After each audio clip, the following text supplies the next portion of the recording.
Victor Wembanyama, fresh off a unanimous Defensive Player of the Year win and an MVP caliber season, took a frightening fall during Tuesday night's game, crashing face first onto the hardwood.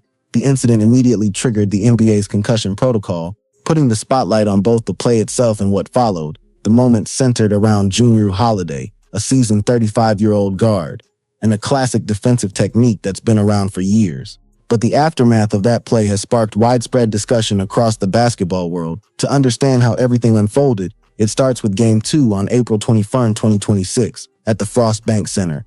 The San Antonio Spurs, holding the second seed in the Western Conference with an impressive 62-20 record, were hosting the Portland Trail Blazers. Just 2 days earlier in Game 1, Wembanyama had dominated, dropping 35 points on efficient shooting and setting a franchise record for a playoff debut in a 111-98 victory. At that point, both he and the Spurs looked nearly unstoppable. Game 2 told a very different story. With 8:57 left in the second quarter, Wembanyama had the ball on the right block, with Holiday assigned as his primary defender, a strategic decision by Portland despite the obvious size mismatch. Holiday, listed at 6'4", was giving up nearly a foot in height to the 7'4" star, but this wasn't new.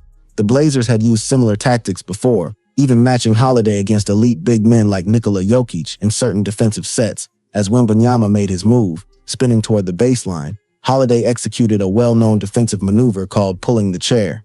By removing support and making low contact, he disrupted Wembanyama's balance mid-spin. The move worked, but the result was dangerous. Caught off balance, Wembanyama began to fall. At the same time, he attempted to pass the ball, which left his hands unavailable to brace himself. With no way to protect his landing, he went down hard, face first onto the court. That's when the situation shifted from a routine basketball play into something far more serious. His body twisted awkwardly in the air, preventing him from stabilizing or breaking the fall.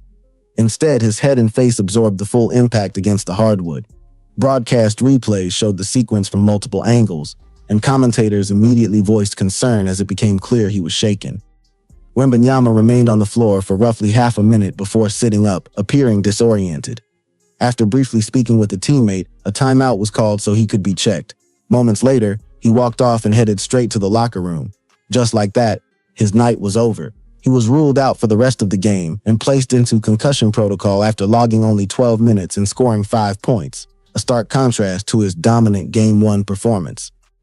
The sudden shift left both the Spurs and fans across the league waiting anxiously for updates. After the game, attention turned to Holiday. He had been called for a non-shooting foul on the play, and while the Spurs substituted another player in, the real reaction came from what Holiday said afterward.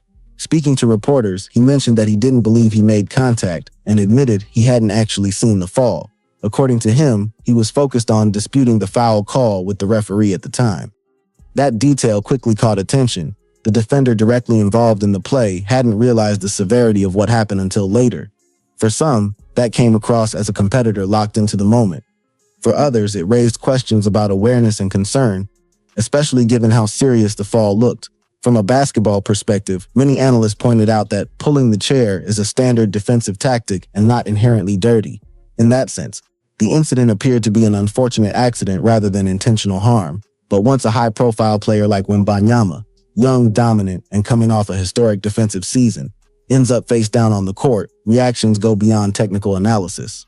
Fans want explanations, they want accountability. And in this case, much of that attention landed squarely on Holiday. What began as a routine defensive play quickly turned into one of the most talked about moments of the postseason. To understand the situation better, it's important to look at the player at the center of it all. Jrue Holiday isn't known for reckless or dirty play. He's a highly respected veteran with a resume that speaks for itself. An NBA champion with the Milwaukee Bucks in 2021 and later adding another title in Boston. Over the years, he's earned 6 all-defensive team selections, including multiple nods after turning 30, which only strengthened his reputation beyond his on-court achievements. Holiday has also been recognized for his character. He received the NBA Sportsmanship Award for the 2024-25 season and was named the league's social justice champion shortly after. By nearly every standard, he's viewed as one of the most respected figures in the league, with a career that many believe could lead to Hall of Fame consideration. That's what makes the incident in Game 2 more complicated. The move he used, pulling the chair, is a legal and well-known defensive tactic. But the outcome, which resulted in a concussion for one of the league's brightest stars, forced the NBA to respond regardless of intent. Shifting to the league's response, Victor Wembanyama was officially placed into the NBA's concussion protocol after his hard fall in the second quarter against the Portland Trail Blazers. Following the game, Spurs head coach Mitch Johnson confirmed the diagnosis, stating plainly that Wembanyama had suffered a concussion. San Antonio ultimately lost that game 106-103, but the bigger concern quickly became Wembanyama's health. The NBA's concussion protocol isn't optional. It's strictly enforced and effectively sidelines a player until they meet every requirement to return. Under league rules, players must rest for at least 48 hours, go through neurological evaluations, and receive final clearance from both team medical staff and the league's concussion protocol director, Dr. Jeffrey Kutcher. This means the timeline isn't controlled by the Spurs or their coaching staff. The NBA itself oversees the process. Based on how severe the fall appeared, there were concerns that Wembanyama may have briefly lost consciousness, which only added to the seriousness of the situation. Historically, concussion recoveries in the NBA vary. The median recovery time is around 7 days, while the average stretches closer to 9. Using that timeline, the earliest realistic return would fall around April 28, when Game 5 is scheduled back in San Antonio. Though even that would be considered optimistic. More immediately, it looks likely he will miss Game 3 and Game 4 in Portland. That absence could have major consequences, as the San Antonio Spurs risk losing control of the series without their top player even stepping on the court for those road games. For a team that finished 62-20, the possibility of an early playoff exit suddenly becomes very real. An update from Shams Charania added to the concern, noting that Wembanyama would undergo further testing rather than being cleared, wording that suggested caution and uncertainty. By Wednesday evening, there was a small positive sign. Wembanyama reportedly completed light cardio without worsening symptoms. That's one of the early steps in the recovery process, but it doesn't mean he's close to returning. There was hope he might travel with the team to Portland, but traveling is far from being game-ready, and his status for Game 3 remained unclear. At this stage, the NBA, through its strict protocol, has effectively removed the most impactful player in the series for an unknown period of time. Whether viewed as necessary protection or an unfortunate consequence, the result is the same. The series has been significantly altered following a single play involving Holiday. While the focus remained on Wembanyama's health, the game itself still had to be decided, and it delivered its own storyline. Despite leading by 14 points in the fourth quarter, the Spurs couldn't hold on. Scoot Henderson led a comeback for Portland, turning the game around without Wembanyama anchoring the team. San Antonio collapsed late, marking the first time since 2003 that they lost a playoff game after holding a 14-point lead in the fourth quarter. A streak spanning 76 games over more than 2 decades. The game turned into a high-intensity battle, with key players stepping up on both sides. Jrue Holiday delivered a strong performance, contributing points, rebounds, and playmaking, while Portland's young guard Scoot Henderson played one of the best games of his career.